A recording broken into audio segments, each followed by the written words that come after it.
तो मैनेजमेंट का के बारे में आप लोगों से पढ़ने से पहले मैं आप लोगों के साथ आज एक लीजेंडरी केस स्टडी डिस्कस करना चाहता हूँ। इंडिया की लीजेंडरी केस स्टडी है। वो केस स्टडी है किसकी? लिज्जत पापड़ की। जानते हो सारे के सारे? नहीं जानते? ठीक है, जो लोग जानते हैं उनको लिए अच्छी बात है भाई, एक बार और सुन लेना। और जो लोग नहीं जानते तो उन लोगों के लिए आज मैं इस लीजेंडरी स्टोरी को आप लोगों के सामने प्रेजेंट करने वाला हूं। ठीक है, देखिए चलिए। तो ये जो स्टोरी है लिज्जत पापड़ की, ये स्टोरी ऐसी स्टोरी है जिन्होंने अपनी कंपनी को शुरुआत किया हुआ था लोन लेके। कितने रुपए का लोन लेके? 80 रुपए का लोन लेके। और वो आज के डेट में उसकी वैल्यूएशन जो है वो कितने की है वही बताओ? 16,000 करोड़ रुपए की। ठीक है, ये जो हम लोगों की स्टोरी बिगिन होती है, स्टोरी कब से बिगिन होती है भाई? 1950s की मैं आप लोगों को स्टोरी बता रहा हूं। ये जो लिज्जत पापड़ है, लिज्जत पापड़ को कितने लोगों ने मिलकर स्टार्ट किया हुआ था? 7 वुमेन्स, 7 लोगों ने मिलकर स्टार्ट किया हुआ था 1950s के दौरान। 1950s एक इंडिया में एक ऐसा सिचुएशन था जब भाई देश उसी समय पे क्या हुआ था? आजाद हुआ था। और वुमेन की जो स्थिति थी बहुत खराब स्थिति थी। इंडिया में केवल 8% वुमेन बस ऐसे थे जो लोग लिटरेट थे। और लिटरेट का मतलब ऐसा नहीं कि बहुत हाईली क्वालिफाइड, केवल 8% लोग ऐसे थे जिन लोग लिख सकते थे या तो फिर रीड कर सकते थे। और 92% जो वुमेन की पॉपुलेशन थी वो इलिटरेट थी, ना तो पढ़ सकती थी ना ही वो लिख सकती थी। फिर भी 1959 में इन 7 वुमेन एक साथ मिलके आते हैं और इन लोग सोचते हैं कि भाई हम लोगों को अपनी लाइवलीहुड के लिए कुछ करना है। और लाइवलीहुड के लिए जब कुछ करना है तो इन्होंने क्या डिसाइड करते हैं पता है? हम लोग एक ऐसा काम करेंगे जिससे हम लोगों को घर से बाहर जाने की जरूरत ना पड़े, घर में ही रह के काम कर ले। दूसरी बात, ये जो काम करेंगे इसमें कोई एजुकेशन की रिक्वायरमेंट ना हो। और तीसरी बात, हम लोग घर से बाहर निकले बिना, दूसरा बिना एजुकेशन के भी हम लोग मार्केट के अंदर ऐसा कॉम्पिटिटिव प्रोडक्ट लेके आएंगे जो भाई लोगों की नीड को फुलफिल कर पाए। और लेडीज एंड जेंटलमैन, इस हिसाब से हम लोगों के पास नया आइडिया आया, उसका क्या नाम था? लिज्जत पापड़। बिगिनिंग में इन्होंने जो 80 रुपए लिए हुए थे वो उधार में लिए हुए थे। किससे उधार में लिए हुए थे भाई? सोशल वर्कर से उधार में लिए हुए थे। और स्टार्टिंग में इन्होंने जो पापड़ बनाया घर के अंदर जो पापड़ बनाया, वो पापड़ को इन्होंने सबसे पहले जिनसे उधार लिया हुआ था उसी शॉप में क्या किया भाई? सेल किया। मात्र 4 पैकेट पापड़ को। 4 पैकेट पापड़। जब ऐसी बिजनेस होती है ना, इस तरीके की बिजनेस, तो इनका जो यूएसपी होता है, यूएसपी का मतलब यूनिक सेल्स पॉइंट जो होता है, वो क्या रहता है? इनका टेस्ट रहता है। तो इनका जो टेस्ट था और इनकी जो क्वालिटी थी वो इतनी शानदार थी कि माउथ बाय माउथ पब्लिसिटी होने लगी। और वो एक दुकान से लेके आसपास के जितने दुकानदार थे वो सारे के सारे इस लिज्जत पापड़ को क्या करने लगे भाई? खरीदने लगे। और वो जो कंपनी 1956 में 80 रुपए से चालू हुई थी, जिसकी वैल्यू कितनी हो गई भाई? 16,000 करोड़ रुपए की हो गई। ओके, जैसे जैसे ये लिज्जत पापड़ हम लोगों का ग्रो करने लगा, इनको क्या करना था भाई? अपने आप को ग्रो करने के लिए, एक्सपेंड करने के लिए और लोगों को हायर करने की जरूरत थी। अब इंडिया एक ऐसा ये उस समय की बात कर रहे हैं जब इंडिया में इतनी एम्प्लॉयमेंट अपॉर्चुनिटी नहीं थी। तो लिज्जत के पास ये स्ट्रॉन्ग अपॉर्चुनिटी थी कि वो लोग वेरी चीप लेबर पे क्या कर सकते थे भाई? वुमेन्स को अपने यहाँ हायर कर सकते थे, एकदम सस्ते दाम पे हायर कर सकते थे और उनसे काम करा के वो क्या कर लेते भाई? प्रॉफिट अर्न कर लेते। लेकिन जब पहली बार इन लोगों की बोर्ड मीटिंग हुई तब इन लोगों ने ये डिसाइड किया कि प्रॉफिट तो हम लोगों को अर्न करना ही करना है, लेकिन भाई प्रॉफिट अर्न करने के साथ साथ हम लोगों का जो मेन मोटिव रहेगा, वो मेन मोटिव इंडिया की वुमेन्स को, ऐसी वुमेन्स जो लोकल एरिया से आती, हम लोग उन लोगों को लाइवलीहुड प्रोवाइड करेंगे। और लाइवलीहुड भी ऐसा नहीं कि भाई उन लोगों को फुल टाइम देना है, भाई उन लोग अपने घर में ही रह के क्या करेंगे भाई? काम करेंगे। जब उन्होंने वुमेन्स को हायर करना चालू किया तो उन लोगों को एज अ एम्प्लॉय हायर नहीं किया, एज अ लेबर हायर नहीं किया, उन्होंने वुमेन्स को हायर किया एज अ ऑनर। जिन जिन लोगों को कंपनी के अंदर लेके आया उन लोगों को आते ही सैलरी के साथ साथ उन लोगों को क्या दे दिया गया भाई? Stock option. स्टॉक ऑप्शन का मतलब उस कंपनी के शेयर दे दिए गए। शेयर दे दिया गया का मतलब क्या हुआ कि रिगार्डलेस कि भाई लिज्जत पापड़ के अंदर जो वुमेन ज्वाइन कर रही है उसकी एज कितनी है, किस कास्ट की है, किस रिलीजन की है, इससे कोई मतलब नहीं भाई, वो ऑनर रहेगी, मतलब ऑनर रहेगी।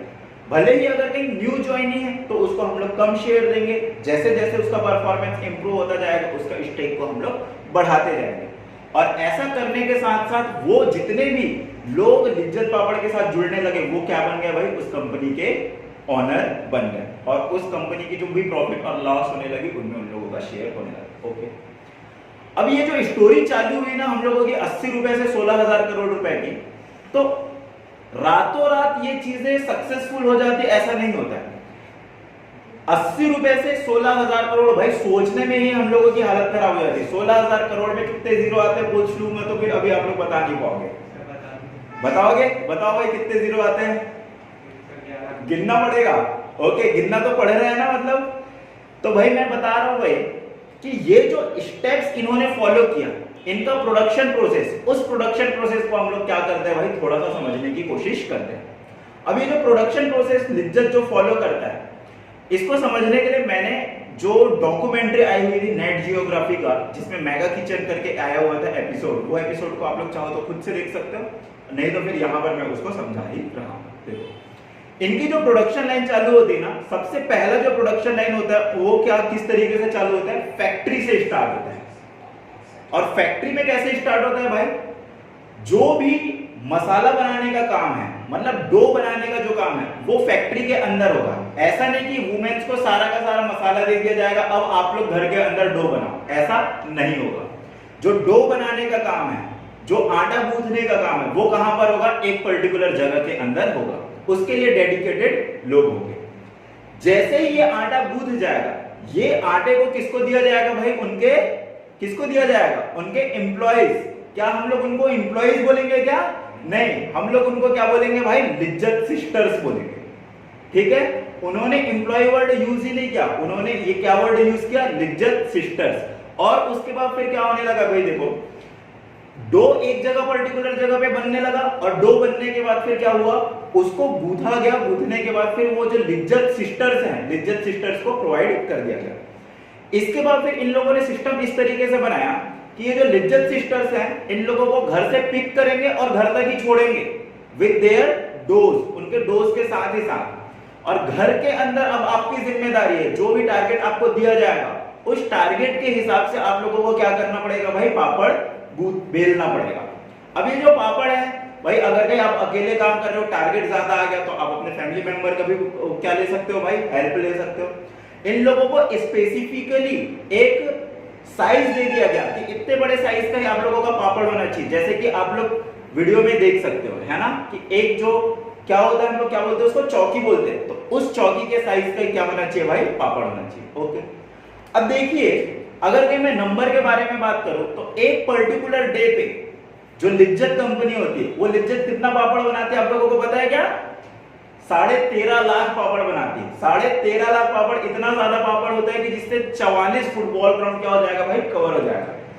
लेकिन इतने बड़े स्केल में काम कर रहे हैं, और लोग कहां पर काम कर रहे हैं भाई, घर के अंदर काम कर रहे हैं। तो ये इंश्योर करना भी बहुत ज्यादा जरूरी है कि भाई क्वालिटी मेंटेन हो रही है या फिर नहीं। तो उसके लिए भी लिज्जत ने क्या किया भाई, एक सिस्टम बनाया कि भाई जो लोग घर के अंदर आके काम करेंगे तो भाई उन लोगों को घर का दरवाजा बंद नहीं करना है। हम लोग उनकी जो सीनियर लिज्जत सिस्टर्स होंगी वो आके चेक करेंगे कि भाई आप लोग क्वालिटी स्टैंडर्ड को फुलफिल कर रहे हो या फिर नहीं, सैनिटेशन फॉलो कर रहे हो या फिर नहीं, हम लोगों का जो स्टैंडर्ड है वो फॉलो कर रहे हो या फिर नहीं। तो वो क्वालिटी को भी कौन चेक करने लगे भाई, लिज्जत ने ये सिस्टम बनाया ताकि कस्टमर के पास सही प्रोडक्ट आए। और ये जो क्वालिटी चेक है वो केवल एक ही बार नहीं होगा, जब आपका मतलब लिज्जत सिस्टर जब इस पापड़ को सबमिट करने के लिए जाएंगे वहां पर भी चेक किया जाएगा कि जितना डो दिया गया था उतना ही हम लोगों के पास वेट में पापड़ आया है या फिर नहीं। ऐसा तो नहीं कि भाई लोग घपला तो नहीं कर रहे हैं। भाई आप भले लिज्जत के अंदर जुड़े हुए हो, इसका ये मतलब नहीं है कि ईमानदार हो गए, है ना। तो वही सारी की सारी क्वालिटी चेक्स भी वहां पर होने लगे। ओके, अब देखिए आपको ओनर बना दिया, इसका ये मतलब नहीं है कि भाई रेम्यूनरेशन नहीं देंगे, डायरेक्टली प्रॉफिट या लॉस में हिस्सा देंगे, नहीं भाई। आप हर एक रोज क्या कर रहे हो भाई, डो कलेक्ट कर रहे हो और डो से पापड़ बना रहे हो। तो उसका जो वेजेस है, जो रेम्यूनरेशन है, वो भी आप लोगों को पर डे मिल जाएगा जब आप लोग कहां पर काम करोगे भाई, सबमिट करोगे अपने पापड़ को, सबमिट करोगे तब। तो ये सिस्टम किसने बना के रखा भाई, लिज्जत पापड़ ने बनाकर रखा। ओके, ये डेली रेम्यूनरेशन का सिस्टम हुआ। अब डेली रेम्यूनरेशन जैसे ही पापड़ वापड़ सब आ गया, उसके बाद फिर इन्होंने ये पूरे का पूरा सिस्टम बनाया कि सारे के सारे पापड़ को बड़े बड़े बॉक्स में क्या कर दिया जाएगा भाई, पैक किया जाएगा। पैक करने के साथ साथ उसमें लेबलिंग डाली जाएगी। लेबलिंग में बताया जाएगा भाई कि कितने पापड़ है, डेट ऑफ मैन्युफैक्चरिंग क्या है, आप लोगों का एक्सपायरी डेट क्या है, कितना केजी का पापड़ है। ऐसा कर करके इन्होंने सारी की सारी काम, आप लोग स्क्रीन पे देख सकते हो कि कोई भी जो काम कर रहे हैं वो लोग मेल अंदर है नहीं, सारे के सारे कौन है भाई, फीमेल है। ट्रक के अंदर भी चढ़ाने का जो काम है वो काम भी देखना आगे जाके कौन कर रही है भाई, फीमेल्स ही कर रही है। अंदर में बस जहां पर रिक्वायरमेंट है बस वहीं पर आप लोगों को कोई मेल दिखेगा। ठीक है, इस तरीके से इनका काम होने लगा।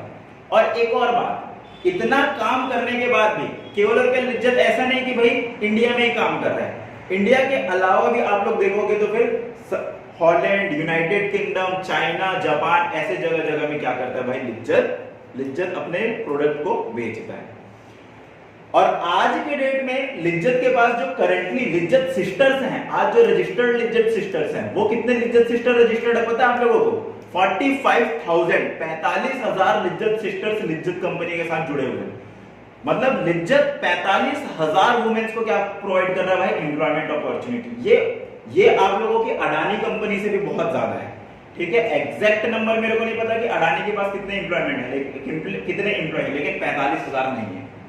ठीक है, बहुत कम कंपनियां होती है, क्योंकि वहां उन लोगों का काम क्या है, मैकेनिकल काम होता है। चाहते तो लिज्जत भी आज के डेट में मशीन इंस्टॉल करा देते और मशीन के थ्रू काम करते भाई, प्रॉफिट मेक कर रहे होते, लेकिन उनका ऑप्शन प्लान ये नहीं था। इंडिया में 16 स्टेट में 82 ब्रांच है लिज्जत के। हर एक रोज इन लोग कितना पापड़ बनाते हैं भाई, 13.5 लाख के तकरीबन पापड़ बनाते हैं। एक साल की बात करेंगे तो इन लोग कितना पापड़ बनाते हैं पता है, 4.5 बिलियन। 4.5 बिलियन, ये इतना पापड़ होता है कि भाई आप लोग अर्थ को कितने बार लपेट सकते हो, 21 बार लपेट सकते हो। तो ये है भाई हम लोगों की किसकी स्टोरी, किसकी लेजेंडरी स्टोरी, लिज्जत पापड़ की। ये लिज्जत पापड़ की स्टोरी सुनाने का मेरा जो मोटो था वो ये था कि भाई कैसे इंडिया के अंदर ही इतनी बड़ी बड़ी कंपनियां हैं जो भाई, अगर एक किसी कंपनी के बारे में बात करोगे जो 45,000 लोगों को एम्प्लॉयमेंट दे रहे हो, तो आज उसकी वैल्यू लाखों करोड़ों डॉलर में होगी, लाखों करोड़ों डॉलर में होंगी, मैं ऐसा बता रहा हूं। फिर भी लिज्जत कंपनी की वैल्यू 16,000 करोड़ होने के बावजूद वो कितने लोगों को रोजगार दे रही भाई, 45,000 लोगों को।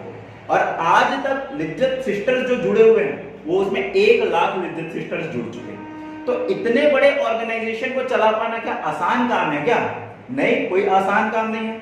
उन्होंने एक सिस्टमैटिक प्रोसेस बनाया हुआ है कि भाई हम लोग एम्प्लॉयमेंट दे रहे हैं, इसका ये मतलब नहीं कि भाई हम लोग कस्टमर को भूल जाएंगे।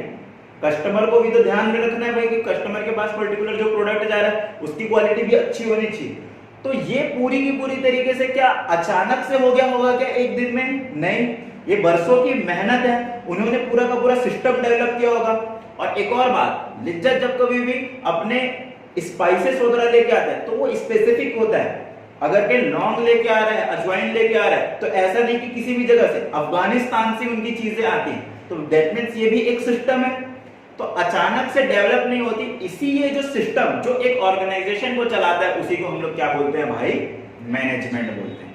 जो बैक ऑफ द एंड के अंदर काम करता है, जो एक ऑर्गेनाइजेशन को सक्सेसफुल बनाता है, वही सिस्टम हम लोगों का क्या है, मैनेजमेंट। और उसी चैप्टर के बारे में हम लोग कहां पर पढ़ने वाले हैं, आज पढ़ने वाले हैं। ठीक है जी, तो बहुत अच्छी पृष्ठभूमि रखने के बाद आज हम लोग क्या चैप्टर स्टार्ट कर लेंगे भाई, मैनेजमेंट का चैप्टर स्टार्ट कर लेंगे।